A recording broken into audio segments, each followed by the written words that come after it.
이제 창세기 19장 17절에 보면 우리가 이제 복습하고 들어가는 거예요. 복습을 하고 창세기 19장 17절에 그 사람들이 그러니까 여기서는 이제까지 15절까지는 뭐라고 표현했냐면 천사, 동틀 때 천사가 이게 천사라고 했어요. 그런데 17장 이제 동이 텄어요. 아니 동트기 직전이야. 동틀 때까지 머물지 말고 저희 도망가라 라고 얘기를 했단 말이에요. 그러니까 사람과 천사를 지금 엄격하게 구분하는 거예요. 이걸 우연히 이렇게 썼다라고 보면 안 돼. 성경은 우연이 없어. 성경인 단어 하나, 문장 하나가 우연이 없다고. 이걸 우연이라고 생각하면은 그러면 성경 필요 없지. 그 몇천 년 동안 살아남은 책으로서의 가치가 없는 거죠. 그러니까 철저하게 계산된 왜 천사라고 썼고 왜 사람들이라고 쓰느냐. 그 사람들이 그들을 밖으로 이끌어내는 거예요. 그러니까 원래 그 사람들이 정체가 천사들이란 말이에요. 천사들이 그들을 밖으로 이끌어냈어요. 이제 그들을 밖으로 이끌어낸 후에 그러니까 천사들로서 이끌어낸 게 아니라 사람들로서 이끌어낸 거야. 사람들로서. 그리고 이 천사를 맞이할 때 롯은 아마 사람으로서 받아들였을 거야. 근데 그 소돔과 고모라 사람들은 오히려 이 사람들을 천사로 보고 변론하려고 모여든 거야. 롯이 그 길을 막은 거예요. 도망하여 생명을 보존하라. 생명을 보존하라. 그러니까 여기서 생명을 보존하라는 게 그러니까 이 생명이라는 단어를 한번 보겠습니다. 그러니까 생명을 보존하라라고 할 때 이때 생명을 보존하라는 그 단어가 네페시예요. 네페시라는 게 호흡하는 뭐 그런 뜻이고, 그 다음에 상징적으로 어떤 그 그러니까 숨을 보존하라. 그러니까 우리 숨이 끊어졌다면 죽은 거니까 그러니까 이 땅에서의 숨을 보존하라 이런 거죠. 이 땅에서 숨을 보존하라. 그리고 그 사람들 그들을 밖으로 이끌어낸 후에 도망하여 생명을 보존하라. 이 생명을 보존하기 위해서 뭐 해야 되냐? 도망을 해야 돼. 근데 어디로 도망해야 돼요? 산으로 도망하라는 거야. 산으로. 중요한 건 산. 그리고 산으로 도망해야 생명도 보존하고 멸망함을 면한다. 이 멸망함이라는 이 단어가 멸망. 이 사파인데 이 사파가 문지르다. 그러니까 긁어모으다. 깨끗이 하다. 그러니까 자동사로서 파괴하다, 멸망하다, 파괴당한다, 멸망하다 이런 건데 이 멸망이 어느 정도로 멸망하다면 긁어 문질러가지고 아예 흔적조차 없애. 이 정도의 멸망이라는 거예요. 그러니까 자 여기서 이 사파라는 단어를 그냥 단순 멸망으로만 생각하면 우리는 오해하기가 쉬워. 나는 예수로 말미암아 죽고 그리스도와 함께 산다라고 할 때 예수로 말미암아 죽을 때 이 사파가 돼야 되거든. 멸망당해야 비로소 그리스도와 함께 살아갈 수 있거든요. 그러니까 멸망이라는 말은 신약 성경으로 와서는 그렇게 나쁜 얘기가 아니야. 십자가에서 죽는다라는 의미고 십자가에서 내가 소멸당해야 돼. 그냥 나라는 존재 자체가 소멸당하는 게 아니라 내가 가지고 있는 선악 지식이 소멸당하고 내 속에 있는 하나님의 형상이 살아나면 하나님과 함께 동행할 수 있다고. 이거 구약 성경의 개념으로는 이게 사파야. 사파. 말도 이쁘다. 사파. 바카. 사파. 베트남에 있죠. 사파. 그 몽족들이 사는 동네. 그러니까 이르되 도망하여 생명을 보존하라. 이렇게 네페시 숨을 보존해서 그러니까 이 사람들은 지금 롯은 아직까지도 멸망당할 자격이 안 된 거야. 사파 당할 자격이 십자가에서 죽고 그리스도와 함께 살아갈 자격 요건이 안 되는 거야. 소돔 사람들이 이게 됐나? 됐지. 왜냐하면 천사 알아보고 변론하자고 왔어. 그러니까 이 사람들은 지금 무엇이 문제냐면 사람들은 문제가 없는데 지도자 소돔 왕 지도자가 문제야. 언제나 교회에서 교인들이 문제인가? 그 교회를 이끌어가는 지도자들이 문제지. 지도자가 죽으면은 바뀐다고. 그러니까 예수 시대에 유대교 전체가 문제가 아니라 사두개, 바리새, 서기관, 그 다음에 제사장들이 문제라는 거죠. 그래서 예수는 유대인들을 깐 게 아니라 바리새와 서기관을 깠다고. 이 지도자가 문제야. 너희들이 바뀌면 다 바뀐다라는 얘기야. 그러니까 지금 이 롯이 사실은 우리 롯을 객관적으로 좀 봐야 돼. 아주 냉철하게 봐야 된다고. 믿음의 눈으로 보지 말라고. 믿음의 눈으로 본다라는 게 이게 결코 좋은 게 아니에요. 믿음의 눈으로 본다라는 거는 어쩌면은 우리들이 이 롯을 믿음의 눈으로 본다라는 게 은혜가 될 수도 있지만은 저주가 될 수도 있다고요. 자, 19절, 18절. 그래서 이제 산으로 도망가라고. 이제 산으로 도망가라는 말이 왜 산으로 도망을 해야 되는 거죠? 이 산이란 단어 자체를 보면 산으로 도망가라. 그러니까 이 산, 하르인데 이 하르가 최초로 나온 하르가 어디냐면 창세기 7장 13절에 물이 땅에 더욱 창이라여 천하의 높은 산이 다 덮었어요. 근데 덮였던 산이 어떻게 됐냐면 8장 4절에 보니까 7월 그달 11월에 방주가 아라랏 산에 머물렀어요. 아라랏 산에. 그러니까 모든 산까지 덮었는데, 그러니까 물이 점점 빠지면서 최초로 사람들이 살아남을 수 있는 땅이 바로 산 봉우리였다라는 거지. 그래서 10장 30절에 그들이 거하는 곳에 메사에서 스발로 가는 시절의 동편 산이었더라. 그러니까 산으로 갔다라는 것은 이게 지금 욕단적 얘기거든요. 그러니까 이 사람들은 살려고 한 거야. 지금 롯처럼 산으로 갔어. 그럼 살아난 사람들. 이렇게 이 동쪽으로 간 사람들은 뭐를 가져갔기 때문에 복음을 가져간 사람들이 동쪽으로 간다니까. 성경에서 동쪽으로 가는 사람들은 복음을 찾거나 복음을 가지러 가거나 구원 받으려고 하는 거야. 목사님 그거 어디 나오는데요?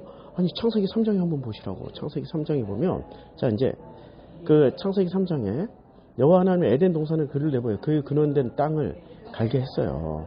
그 다음에 이와 같이 그 사람을 쫓아내시고 에덴 동산 동쪽에 그룹들과 그러니까 동쪽에 그룹들과 두루도는 불칼을 두었다라는 것은 동쪽으로 가는 거 아니야. 동쪽으로. 그러니까 동쪽으로 간 것은 어떤 굉장한 의미가 있다고. 그치요? 그러니까 이 동쪽으로 간다는 게 결코 나쁜 의미가 아니에요. 근데 이상하게요. 원어 성경하는 사람들이 이게 하나의 공식이 돼가지고 그 사람들은 일종의 교리를 가지고 있어. 동쪽은 정말 안 좋은 쪽이라고 그렇게 가르치더라고. 김건 목사도 그렇게 가르치고 무슨 최초의 창시자이셨던 그분 이 목사님 있잖아. 그 노래방 운영하신 분. 지금은 이제 연세가 거의 90 다 됐겠다. 은퇴하실 때가 됐는데 돌아가셨나 모르겠다. 이런 분들은 이제 동쪽을 굉장히 나쁜 쪽으로 봐요. 왜냐하면 4장 16절 창세기 가인이 여호와 앞을 떠나 에덴 동쪽 노 땅에 거주하더니 그러니까 동쪽 노 땅에 거주한다는 이게 나쁜 게 아니라 그러니까 선악 지식을 먹은 사람들은 반드시 뭐를 찾게 되어 있냐면 선악 지식을 먹으면 허무하고 공허하고 흑암이 깊은 곳에 있기 때문에 복음을 찾게 돼 있다고. 그러니까 동쪽으로 자꾸 가는 거야. 동쪽으로. 그러니까 살려고 동쪽으로 가는 거야. 다시 19장 본문에 보면 이제 이 하르는 최초의 산이에요. 그래서 내가 눈을 들어 산을 보리라 라는 시편 9절도 있고, 근데 예수도 마태복음 24장에 산으로 도망가라고 그랬고, 그리고 지금 천사들도 산으로 가라고 했던 것은 산은 굉장히 상징적인 인류 최초의 구원의 장소, 그게 산이었다고요. 방주가 정착했던. 그래서 산으로들 가라고 그런 거야. 그러니까 근원이 산이었어. 근원이. 근데 이 근원이 산이었고 그 산은 대개 이제 그 산으로 가라는 말은 동쪽으로 가라는 말과 또 비슷하게 사용돼. 참 특이하게 산으로 도망하여 멸망함을 면하라 18절.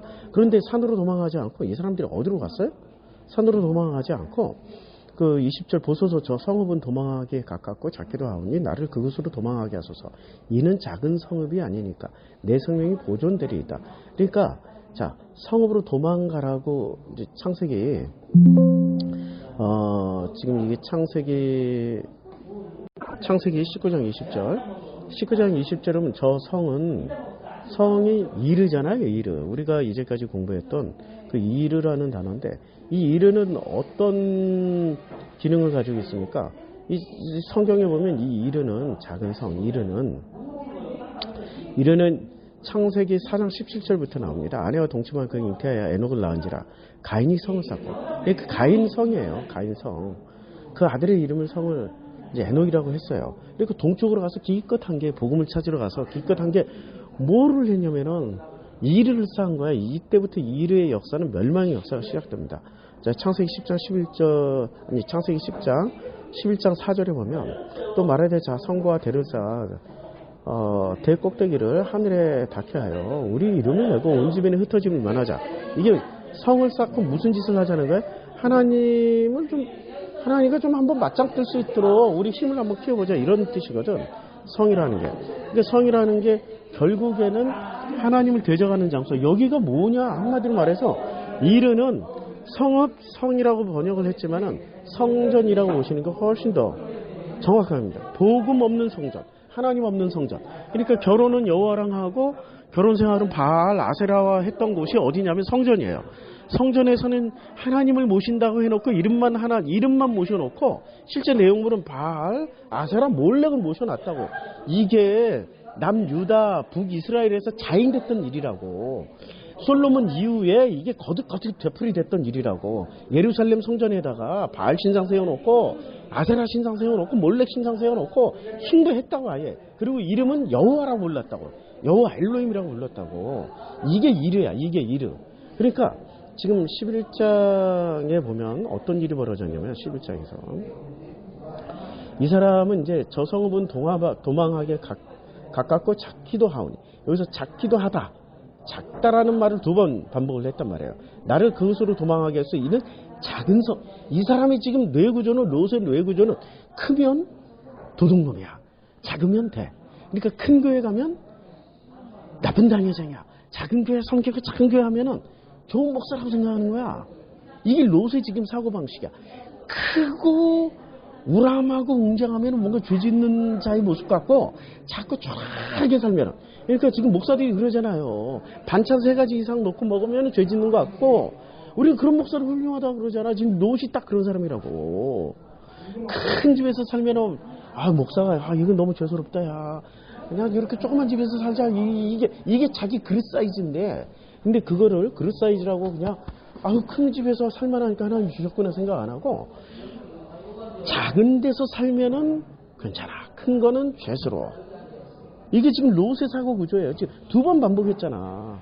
그러니까 작기도 하오니 작은 성읍이 아니니까 거기서는 내 생명이 보존될 것 같습니다, 이렇게 얘기하는 거야. 그러니까 자기는 굉장히, 그러니까 이것을 보면은 양심적이고 굉장히 어떤 가난한 사람들을 위한 것 같고, 근데 이 사람은 얼마나 욕심이 많아요? 마태복음, 이제 창세기에서 이제 수할 땅 13장에서 아브라함이 얘기하잖아요. 야, 이제는 내 목자와 네 목자가 서로 싸우니까 네가 좌하면 나는 우하고 네가 동하면 나는 서할게, 뭐 이런 식으로 네가 먼저 선택해봐 했더니, 이렇게 눈 한번 들러보, 저기 물이 넉넉하고 살기 참 좋을 것 같아가지고 선택한 땅으로 갔다고. 원래 욕심꾸러기. 근데 욕심꾸러기인데 지금 이 사람한테는 지금 뭐라고 둘러야 돼? 자기가 저 산까지 가기엔 너무 머니까 짱구를 돌리는 거지. 저 작은 성읍이면은 작기도 하오니까 저 작은 성읍 아닙니까? 그러면 내 생명이 보존되리. 그러니까 산으로 가라 그랬어요? 성읍으로 가라 그랬어요? 산으로 가라 그랬는데 이 사람은 결국 어디로 갔어요? 성전. 작은 성전. 큰 성전 아니고 작은 성전이면 자기는, 그러니까 작은 우상 하나 섬기면 자기는 구원 받을 것 같아. 이게 지금 롯의 뇌구조라니까. 롯의 뇌구조는 21절, 그가 그에게 이르되 내가 이래도 내 소원을 들었은즉 내가 말하는 그 성읍을 멸하지 아니하라. 내가 말하는 그 성읍을 멸하지 아니하리래. 야, 이거 진짜 놀라운 말이에요. 멸하지 아니하시겠대. 내 소원을 들었어. 그러니까 이거는 무슨 말이냐면, 의인을 선택해서 어떻게 구원받는가를 보여주시는 사건이 아니라, 어떻게 참으로 모질한 사람. 이거 얼마나 모질랐으면은 삼촌이, 숙부가 이 롯을 데리고, 그냥 나이가 적지 않은 나이잖아요. 이미 사위까지 있는 그런 나이란 말이야. 적지 않은 나이야. 최소한 이때에 시집가고 장가가고, 이삭이 40에 장가를 갔으니까 롯의 나이도 거의 한 5, 60은 넘지 않았을까, 이렇게 보거든. 그러니까 이 롯의 나이를 감안하면은 롯이 그렇게 적지 않은 나이고 사리 분별이 분명할 텐데, 이 사람은 끝까지 삼촌에게 붙어서 소돔 땅에 갔다가 붙잡혀 간 거 삼촌이 구해가지고 오고, 그리고 구해가지고 왔을 때 또 소돔 왕이 나와서, 야, 이제 사람은 나한테 주고 물건 네가 가져도 된다, 뭐 이런 식으로 할 때도 롯은 그저 은혜만 얻는, 그저 삼촌에게도 그저 은혜만 얻고 지금 천사들이 아무 이유 없이 은혜를 베풀어주고 그 다음에 산으로 가야 구원받는데 산도 아니고 못 갈 것 같으니 좀 가까운 이르로 가게 해주세요. 이르. 그러니까 거기 가면 어차피 이르에 살던 사람한테 다 심판당했거든. 그러니까 하나님의 목적은 이거야. 네가 아직 멸망당할 때, 아직 멸망당할 때가 아니야. 아직 사파가 될 때가 아니야. 사파 될 때까지. 목사님 그런 말이 있어요? 있어. 창세기 15장에 있다고. 그러니까 창세기 15장에 가나안 땅이 언제 구원받냐면은, 자, 뭐라고 얘기를 하냐면은, 창세기 15장 16절 내 자손은 사흘 만에 이 땅으로 돌아와 오리니 이는 아무리 족속의 죄악이 아직 가득 차지 아니하면, 가득 차야 거기를 싹 멸망시키고 구원시키겠다는 이야기야. 가나안 땅을. 그러니까 성경을 대충 뻘로 읽으면 이런 구절이 난해 구절이 된다고. 근데 이렇게 성경을 철저하게 앞장이나 뒷장에 다 해답을 다 주고 우리들은 읽으라고 하니까 얼마나 좋아요. 얼마나 좋아. 그러니까 그 땅이 지금 이 롯이란 땅 자체가 아직 멸망당할 때가 아니야. 왜? 지금 당하면 지옥 가니까. 지금 당하면 지옥 가니까. 그러니까 하나님이 기회를 주고 계속 무슨 엉터리 같은 소원이라 다 들어줘. 그럼 엉터리 같은 소원 다 들어주는데 그러면 앞장에서 18장에서 들어줬어요? 의인 50명, 의인 40명, 의인 30명, 의인 15명, 의인 10명 안 들어줬잖아. 의인 10명이 없으니까 안 들어주는 거야. 그러니까 하나님도 원칙이 있다고. 근데 어떤 원칙이 있냐면은 멸망의 원칙은 반드시 해. 그런데 그 멸망에서 구원하는 원칙은 당신의 기준대로 간다는 거지. 그러니까 당신의 기준이 지금 롯에 대한 멸망의 원칙은 이거야. 롯이 멸망당해 구원받아. 솔직하게 말하면 롯이 멸망당해 구원받는데 왜 멸망을 안 시키냐면 아직 때가 안 이르렀어. 그러면 내가 왜 멀쩡하게 살아있는 거예요? 어떤 사람은 왜 교통사고 나서 그 사람은 멸망 때 이래서 구원받은 거야. 네가 때가 안 된 거야. 네가 자꾸 그렇게 기복신앙으로 생각하지 말라고. 이게 전화 이복 뭐 이런 식으로 생각하지 말라고. 그러니까 내 정성풀 너는 왜 그렇게 오래 살아? 아직 난 이제 60이니까 나 오래 살았지 뭐. 근데 생각해보니까 이 나이 먹으면서 생각해보니까 내가 살면서 처음 목회지에서 20살짜리 교회 청년, 정말 교회 헌신하고 했던 그 순수한 청년이 오토바이사로 죽었어.